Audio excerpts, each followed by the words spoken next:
The sun also rises, just as the AFTERBUZZ TV after show for Grimm will always return.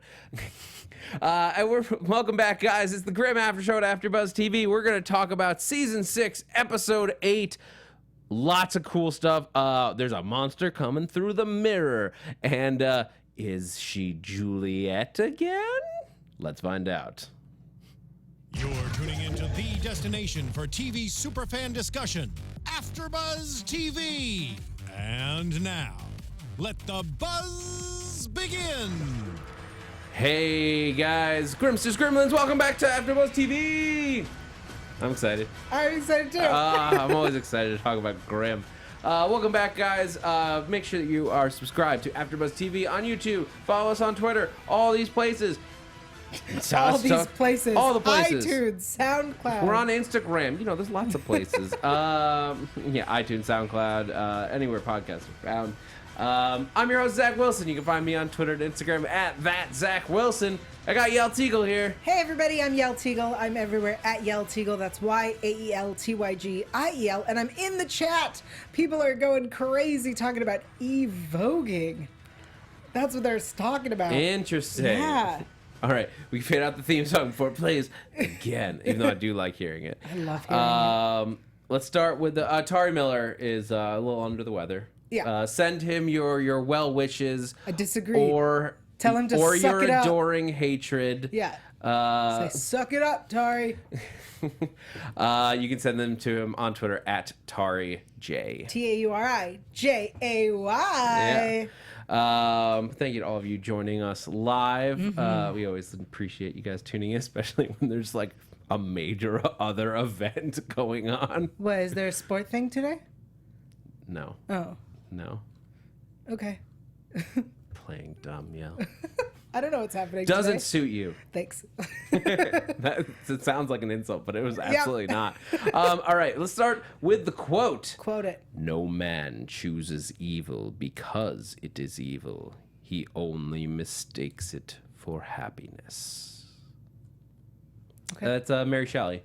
Oh, Who- what a shocker. Yeah, what a shocker that the Frankenstein episode of Grimm, which included a character whose last name was Shelley. Whose first name was Victor. Who limped like Igor.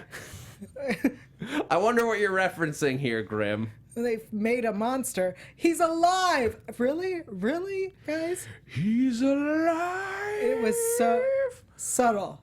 The subtlest. Yeah. All right. I'm going to reverse the order we were going to talk about. Yes. Let's just talk about this the rest of the week okay, up great. top. It wasn't quite a Vesson of the week necessarily, which is good. I do like a change of pace in terms of that, but it was the standalone episodic like murdery story. Yeah. Although Nick wasn't involved this week. Yeah, it was Hank and Woo being cops. Just being cops. It was a Law and Order episode with like the tiniest supernatural element to it. Yeah, I thought it was so funny that they're like, they're searching the air. They're like, this has to be Vesson related. It's got to be Vesson related.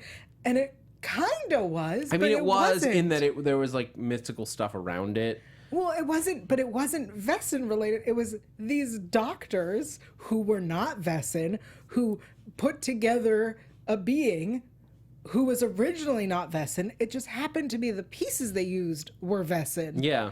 It was the least Vesson-y Vesson story we've had. So it was the kind of thing where, like, I guess they figured out how to Frankenstein a body. Yes. And bring it back to life. Because Victor Shelley, and in case you've never read, in case your high school never forced you to read Mary Shelley's Frankenstein, or you've never seen any of the bajillion movies. Yeah. Victor von Frankenstein. Yes. Von Frankenstein. That's what you're going to try to say today? Frankenstein. It's pronounced Frankenstein. Anyway, the doctor. And then Mary Shelley, who wrote it. Yes. Crammed their names together. Well, I mean, so I think it needs to be pointed out that Frankenstein was the doctor, and that the monster was called the monster, and that the monster that we call Frankenstein is actually Frankenstein's monster. Yes, which a is good important because distinction. Yeah, because one of the Grimm writers, Jeff Miller, kept tweeting that it's Frankenvesson's Vesson. I don't think that's correct, but he kept saying it's a Frankenfessen's Vessin. Yeah, we don't have time to correct that. Okay. But so it was interesting in that, like, I guess they used a Vessin body. So Bodies. They used Vessin bodies. yes, Each arm and leg was a different Vessin. yeah. So I love that. So I guess it's built. It is like the ability to vogue is built into the body parts, As opposed to like it doesn't need the whole body to vogue. Yeah, I think it's in the DNA of the body. And so when he got scared, all of it vogued. So I wonder if that was like where like the rage came from. Because I'll just say, like, they brought this guy back to life. Yes. And then he freaked out because like he was brought back from the dead. Yeah. Like maybe attacked somebody, and they're like, "Look, we gotta kill this thing. This thing cannot be alive any longer." I'm like, what did you expect what did you expect him to do when you brought him back from the dead? Just behave like, "Oh, hey, Dad, I'm so happy to be alive again." I think that's a fair point that they were like, oh, we did it. We gotta kill this. How did this happen? We should kill it. No, I think what you need to do is calm it down because you see that the body changes, right? Like they saw there was an arm and then the arm changed. And then when they sedated him, it changed back. So just keep him calm. Yeah. Or like tie him down maybe while you run some tests. Tie him down because when he wakes up from the sedation, he's not going to be freaking out that he's been tied down. Well, they didn't even try. That's true. They were like, just kill it. You saw what it did? Yeah. But yeah. But so they've basically done all of this to cover up that and cover up the fact that they've been paying for bodies. Yeah. From the most easily manipulated mortician. The creepiest in cop guy. history. He was so creepy. Yeah. Yeah. I wanted him to be Vessin. He just felt Vessin. He folded faster than Yes? even paper. Like he's like it's like there's nothing that could fold faster than him. The cops literally showed up, asked him, "Hey, what'd you do to those bodies?" And he went, "Okay, here's everything I did." Well, he's just a bad guy. Like he's bad at being a bad guy. He's just a terrible criminal. Yep. So yeah, so they're able to put it together pretty quickly. Hank and Wu in their normal detectiveness. Yeah. Gamer Girl in the chat says that he was not creepy, that it was just me who thought that he was creepy. And I'd like to take it to the chat and to you, Zach. Well, here's the thing. I don't know that I would call him creepy. He was weird. He was weird. He was a weird funeral director guy. I guess creepy wouldn't necessarily be the right word. Look, Grimmaniac says that haircut, though. There was something Like, creepy about him. Weird. Like weird and off-putting. creepy. Yeah. But not creepy. Not creepy like gonna follow you down a dark alley and hurt you Yeah. creepy. But creepy like I wouldn't want to be alone in a funeral home with him creepy. Fair enough. Thank you. Well, but like I feel like he's almost like he's too harmless to be creepy. What? You don't know that when you first meet him. That's true. This is Portland. Tall Troll says bodies are cheap in Portland. I noticed that as well. It's only $1,000. Yeah, I was like, dude, charge more. They lowballed this guy. He didn't like. He was just like, I guess that's a good price. It's called good negotiation skills. Yeah. He was bad at being a bad guy. He was bad at negotiating. Creepy, all around creepy. Yeah. Also, I don't see weird as a negative. I see creepy as a negative. Yes. Anyway, regardless. But yeah, so I mean, overall, like I don't have a lot to say about this plot line. Like you guys watched it. I always appreciate literary references, and I think the idea of what a Frankenstein type thing does in this world was interesting. I would have liked to explore that a little more. Like if it had been a Vessin, here's what I would have been interested in is if they kept him alive a little longer, how the different Vesson DNA would have played together. Of course, that's what you wanted. Mainly because it is going to be very important very soon, because Monroe and Rosalie are going to have hybrid babies. And we haven't really dealt a lot with what that means for these children. Like, are they going to be, like, is it that they're going to be one or the other? Is it like a recessive gene? Or is it like skin tone, where it sort of tends to meet somewhere in the middle? If parents have vastly different like skin tones. But like eye color generally doesn't blend, it's one or the other. So I'm curious, like, how does Vessenhood work? You're so sciencey. I'm so curious. And the last time I heard it commented on was at Comic-Con a few years ago, where they said it would be explosive to have two in the same two Vesson DNA going there. But that was a few seasons ago, and they haven't really addressed it since then. So I'm very curious to see where that goes. And this could have been a cool opportunity to start that. That's what I wanted to know. I mean, I think we have an opportunity to get there, and we're gonna see what it means. I assume, especially after Monroe's nightmare. I think I believe, not to predict, but I believe they'll have one of each and then a mix. Because they have 3, so they might as well. Right? Maybe. That'd be interesting. We did get that crazy dream. Yeah, nightmare. Nightmare, yeah. That was a nightmare. Was it a prophetic nightmare, though? Oh, God, no. No. Nope. No. There's a part of me that for a moment thought it might be real. Like, if they started, I'm like, this is clearly like a nightmare dream sequence. And then, but it went on for a little to the, long enough for me to go, like, what if it's real and this is some crazy mystical stuff because of the portal coming and she's just straight up having a litter? I'm actually surprised that they didn't have a litter. Right? Like the fact that 3 is kind of a litter.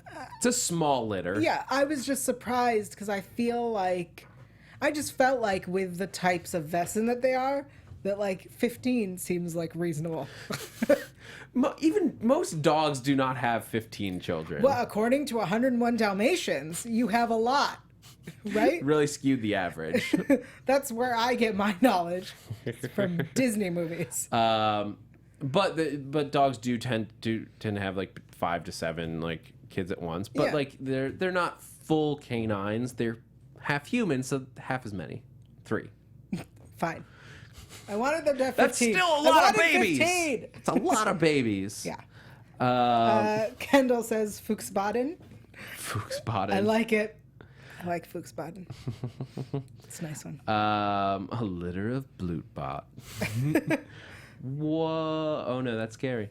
Wait, get out of the chat. They're next to my notes. Lydia says 5 is a litter. Ha! Oh, interesting. Okay. So, ha. Thank you. Either way. Okay. Yes. Oh, Grimmaniac has a link there that says you can read about Vesson genetics here. Thank you, Grimmaniac, for always giving us the link we need. Awesome. I would, so I'm curious for you and for the chat, do you think that this nightmare is related to whatever the big crazy solstice mega event is that's coming through the mirror zone? I believe that it is not related. I believe that the Monrosalie baby is the Fuchsbaden. Yes. That situation is separate and does not have anything to do with the main storyline. But I'd love if someone in the chat thinks different and why. Yeah. Do you think? Fuchsbaden. Do you think that it's related? My initial thoughts say no. It's just a pre being a parent nightmare. Right. But it for something that real in this show often has other implications. I see. But but Monroe could just be scared. Because Yeah. 3's a lot of babies. So Jaya in the chat says, no, Zach. Gamer Girl says, no, I think Monroe just fears that he's going to have more than 3 babies. And people were, Jaya also said, 15, Yael? Monroe's freaking out over 5. That's true. He was freaking out over 5. Yeah. It's probably I mean, the cause of this nightmare, he's freaking out over 3. Right. Let's be honest. I think he'd freak out over 1, to be fair. Well, he was excited about 1. Right, but I then think- like he was like, oh, 2. Oh. Yeah, but I 3. think that, you know, it's, I believe, I don't know, I don't have children, but it is like a normal thing to panic. Yeah. Yes. Right? You're about to bring life into this world, and they're your responsibility, and you have to raise them and not mess them up. They're relying on you to keep them alive. Yep. And out of jail. So, And you know, out of jail. Which right? in this world, very important. yes. And the first one, very difficult because it's Portland. Yeah. So let's move on to Eve. Yes. This was the big plot line for this episode. The biggest. The biggest plotline that wasn't the Vesson of the Week. Yes, in terms of like overarching show is so they're looking at the drawings and things Yes. the map. Like star and the map. star map comes up. And this is where this gets really interesting. Yeah, at this point I went, ugh, Zach's gonna be so happy. Oh yeah. Tell us, Well, Zach. it's just, like they're throwing details at us, but like with such uncertainty that I don't know what if any of it to like will actually end up applying. I don't think that we're going to discover that Vesson are from another planet, from other I don't- planets. But I absolutely believe that they did that and went, "Shut up, Zach. Here you go." No, because That's I don't how buy I read because it. I don't buy that them being aliens. Like that doesn't fit the show in the slightest. But But wouldn't like that be an amazing twist?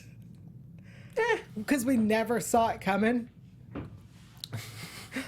I don't think, but I get like the whole thing like Galileo, if he was a Grimm, thought like they could have come from beyond the stars. Yeah.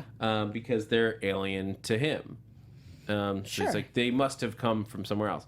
I don't think that's what the show's doing. But it is the fact that we're even discussing where Vesson came from.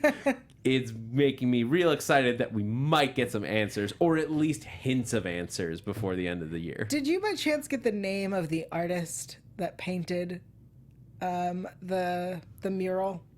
Oh, I didn't jot it down. Okay. Grimmaniac, I'm challenging you to get us that so that Zach can read it out loud. Because when Monroe said it, Oh, it just no. kept going. And I went, I want Zach to read this. All right, put it in there. Yeah. I'll- So, Grimmaniac, find me the name of the artist who painted the mural. all right. Yep. Yes. Yeah. But yeah, so in terms of Eve, though, Yes. this was really, I mean, they decided that she's going to live in the spice shop because, like, I mean, it makes sense. Yeah, it's great. I missed who, I think it's Ninetail Phoenix kept pointing out that Diana gets her bed back.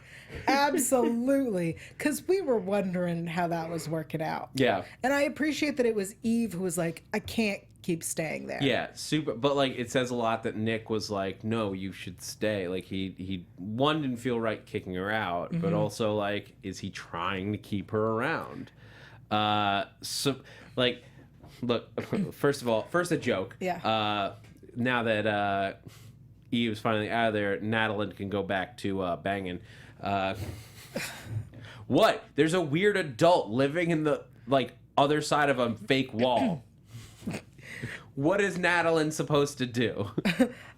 So B-Dog in the chat says, Zach, it took 5 years to find out what the keys were for. Don't hold your breath on bigger answers. Which is a fair argument. But also, I have a name for you. Thank you, Grimmaniac. Oh, I see it. Okay. It's all you, Zach. So the guy that painted he painted the mural. The of mural the star of, chart. Yeah, the stars with the like astrological sign Vesson. I'm gonna be real stereotypical when I Oh no. when I say this. Giovanni Antonio Vannassina de Varese. Oh, that was impressive. Yeah. Not even a Nicely done. stutter. Not I even a liked stutter. Lydia right next to Giovanni, the head of Team Rocket. Team Rocket, we're all Vessin. I believe it. What if Pokemon and Grimm existed in the same universe? I think they do. I think they absolutely do. Yeah. Fuchsbow, I choose you. You would. Yep. Anyway, but so like as far as the the Eve Juliet story, like, it gets real interesting because I'm not the only one saying Juliet anymore, because Nick offhandedly refers to her as Juliet. Okay, it was not offhanded. It was in a time of stress. She was in the hospital. She is his friend. What I mean They is have like history. without thinking, like Yes. it's not like he like made a point of saying Juliet. Like he Right. just like was moving and he called her Juliet. Yeah, and I was, and I'm like, did anybody hear this? And then luckily both Hank and Wu go, did he just call her Juliet? And I was like, yes, not the only person who heard it. Not the only person. Yeah. I don't know. This is because like we've been talking about it for weeks about like who is Eve, and Eve questions it at the top of this episode. Herself. Yeah, she's like, I don't know who I am anymore, and like it's a question: what did the stick of destiny do to her? That's not what it is. That's what I'm calling it. not but allowed. what did the stick do to her? Well, we also got to see her. People were pointing out earlier in the chat. We get to see her Vogue for the first time. Which she struggled to do, just like she did the last time that she vogued. But I don't think this Vogue was her trying to Vogue. I think in the stress of him choking her, her body reacted, and so now I think now she's able to Vogue again. Maybe. That's how I like, took it. But the question is, why hasn't she been able to Vogue before? She hasn't really used any powers since then. Like, and she's sort of, the way I see it, Eve's just hasn't had her powers and has sort of just been keeping it quiet from everybody else. Like, she doesn't want people to know that she was depowered by the stick. And I really think that if she had mental blocks up that were keeping, like, HW sort of beat her into the point where she was Eve and not Juliet. If the stick was, if we accept that the stick heals people, Right. and it healed Nick physically and brought him back to life. That's what it did for Nick. But for Eve, it's like for Juliet, like she's alive. Whatever we think about that, the person, the Yes. body, the brain, including all the brain chemistry, which is hard-rooted memories and everything like that, is Juliet. That person was healed by the stick. So if that healed her mentally, it may have undone what HW did to her. She would still have all the memories of being Eve and still have that bit of her personality, but she would also have Juliet, who has much more time and much more like memories Right. to go on. So I really am starting to think that it's Juliet in there and less so Eve. I think you're right that more Juliet is coming back. I think that her memories are coming back. I think that she's, I think that she is back, but I think that this new version of her that is both a Juliet and an Eve has an understanding that she can't go back to Juliet. I think she knows that no matter what's happening, her question of who am I now is not how do I go back to being Juliet? It's who am I now? She's going to be a new person and she's not going to try to go back to Juliet's life. Interesting. Yeah, it's going to be interesting to see how the season plays out. I do stand by earlier. I don't know if I said this earlier or if it's just like a thought that I've had. Like, it goes. I mean, I guess it goes back to a little bit of what we were predicting last year. That it seems, and like right now, it seems very likely, because Nick like staying outside her bedroom or with her in the hospital. In the hospital, room, yeah. Rather, that's because he's like remembering, and we have that whole thing where he remembers all of his time with Juliet. Right. Does he still have feelings for her? Does he have feelings for whatever name you want to apply to His history with this person? Juliet. Yeah. I think he does, But I don't think that they're going to interfere with what's going on with Adelind, because he has built this life with her. He has moved on. And I don't think that Juliet's memories coming back is going to ruin what's going on. And so I think that it's an interesting conversation that they're having, and they've chosen to not ignore it, which I appreciate, because this woman who has the body and face of his old love is part of their team, part of the Scooby Gang. And so they have to address it. And I think that it's okay that she's feeling things and that he's feeling things. But as we see in the memories, right, he has his aunt telling him to not involve her, his mom telling him not to leave her. Like, we have these memories and he's torn, but he's moved on. Yeah. And I think that he's going to keep moving on. He definitely feels guilty. Like, thinking about, like, what he was told, like, what his mom said to do. Like, having people that you love in your life will get them hurt. And that's what his aunt said. That's what his aunt said, and then his mother sort of, well, his mom, like, tiptoed around, like, yes, it's gonna be bad, but like, don't leave people. Yeah. But like, I mean, if he had let her go early when his aunt told him not, like to separate, like, she wouldn't have gone through all this. She'd probably be living a normal life as a vet, just like being chill. Now she's like fighting an interdimensional war with a mysterious face that's coming out of mirrors. Yeah, she's died. I came think you're back. Totally right, though, that his feelings are more about guilt than remembering his love for her. Yeah. Well, it'll be interesting to see how that manifests, at least in his behavior. And I do the prediction that I was saying before. I think that we're going to see probably Eve / Juliet like sacrificing herself before the end of the show, the end of the season. Yeah, you've said that. Yeah, because like an older prediction was that it would be either her or Adelind, like one of them would sacrifice themselves, like when it gets like romantically complicated. Yeah. For Nick, right now it seems like pretty heavily like that it would be Eve / Juliet doing it. Yeah. Only because like Adelind hasn't been around as much. She's not as active. We don't even know what her power level is at anymore. We don't know what Eve's power level is at either, but we know she's still fighting. Right. And I think that we can assume that, you know, our Hexen beasts are powerful, right? Like Eve was super powerful. Adelind we don't was know super where, powerful. Yeah. And Diana's super powerful. Diana's disturbingly powerful. To the point where now Sean is even like looking at the stuff she's been drawing, and he calls it. Who was that he called? We haven't met her before. Okay, that's what I thought. She reminded me for a moment of his mom. No, but I was like, but that's not her. Not at all.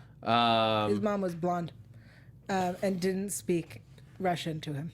I just love that they're going, Sasha speaks all these languages. Let's make him speak all these languages, and so he gets to speak Russian this week. I was like, oh yeah. Sasha speaks Russian really well. Like fluently. Yeah, we should do that. Yeah, and in the end, we don't get that much new information from her, but we do find out that because Diana saw it, she believes that it's something to do with Diana. Yeah. Which is terrifying because Diana's only, less than a year old? A few years old? 3 years old in time, and 10 years old. And then she ramped up, and then at like 10, she just sort of like leveled. Yep. That's okay. Now I have a prediction. I'm writing it down so I don't forget. All right. Yep. But so we're there's more, like, as we get closer and closer to March 24th, when all this stuff's going to go down. We're a month away from it. Yep. They're saying that it comes near the March solstice. Solstices have all kinds of power built around them, especially when you get into witchcraft, which is what the Zauber Hexen beasts are effectively, are witches and warlocks. Yeah. So I still think that the face in the mirror like looks like a Zauber beast. You still think that the face in the mirror is Bonaparte. No, I didn't say. Oh, I never okay. said. I never said it was Bonaparte. 'Cause I said that it was a thing. reminded me of the character design of Bonaparte in that it appeared to look like a Zauberbeast. Okay.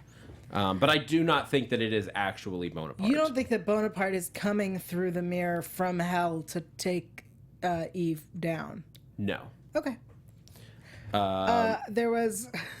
Mr. Goku Jr. says the demon in the mirror is Spawn trying to escape, leading to a Spawn series on NBC. That'd be amazing. That'd be just so funny if that's... NBC was like, also, we're announcing this. I would love a Grimm spinoff. Yeah. It'd be fun. Gamer Girl says it's not a Zauberbeast, it's a skull. People are disagreeing with you. It's a skull? Yeah. I think it looks like a skull. Okay, That but it had said- eyes. Like, Yeah. that's... I mean, the Hexen demon. Beasts look like skulls. Like, they don't have lips. Like, they look like decayed flesh. Right, but that said, on a also when the skull. arm comes through, it was decayed flesh, not bones. And when she bites it, which was hilarious. Yeah, that's her. She's like, oh, no. Sure, that seems reasonable. Yeah, get it in your mouth. There's nothing bad can happen from that. Right, having its blood in you, like, that seems like a bad idea. That's how zombie plagues start. Oh, we already did that. That's true, we did. Grimmaniac's theory is that the Skullface guy is Satan, is the Satan of all Vessin. That's interesting. The Satan of all Vessin in that it's like a god type figure of all Vessin, Kind or of. like the place where Vessin are sent to like suffer after I don't know. they die. Tall Troll says Zauberbeasts don't have glowy green eyes, though. That's fair. It's fair. We don't know what it is. And, Grimmaniac also points out that the Skullface's blood was left on the mirror. The mirror, like, was covered Yeah. in blood. But was it all... Sorry, Mr. D-Style says, that demon is Tari J. It's just been. That's where he is right now. He's where actually Dylan in went. the mirror dimension. It's Dylan. Yep. Interesting. Man, theories in the chat are going great. I don't love know. chat theories. I don't know what the demon guy is. I'm sure it has something to do with our date that's coming, especially since 100%. becoming more. It like was a thing once, and now it's a thing again, and it's chasing Eve. And, Yeah, no question at all that it's related. Mr. Goku Jr. says maybe it's Meisner. It's not. No. No, he's an angel now. Yeah, he's not evil. Angel. He's reunited with his lost love, Yael. I mean, whatever her name was. But Yep. she's not dead. Anyway. Yeah, I think the portals are going to be more consistent.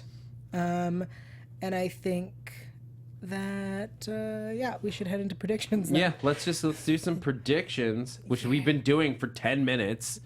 We've just been And now, suggesting. your AfterBuzz TV predictions. Yeah. Okay, here's my prediction. Now that she said, I've been holding this, now that the Russian lady said that it has to do with Diana, and we were talking about her aging, I think on that day, she will shoot up to teenager and be a full witch and be super powerful. I mean, she's got all those powers. She hasn't even vogued, as far as we know. Right, all she does is glow her eyes. Imagine how powerful Diana will be in Vogue state. I don't want to. That's not, she won't have to hat bong. She can Sabrina the Teenage Witch it and be someone else. Mrs. D in the chat says that Diana's going to lose some of her powers. Interesting. That would be. I'm not sure what that would serve. Well, because she's super powerful and scary, and now she's human.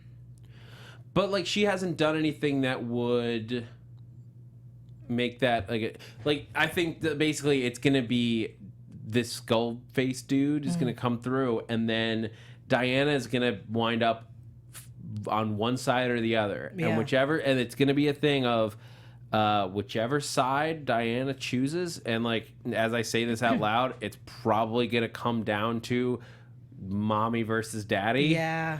Like I bet you Sean joins up with Skullface Man for whatever reason. But Diana's gonna have to pick between mom and dad, and that's gonna be the side that like will reign supreme for 1,000 years or something like that. All right.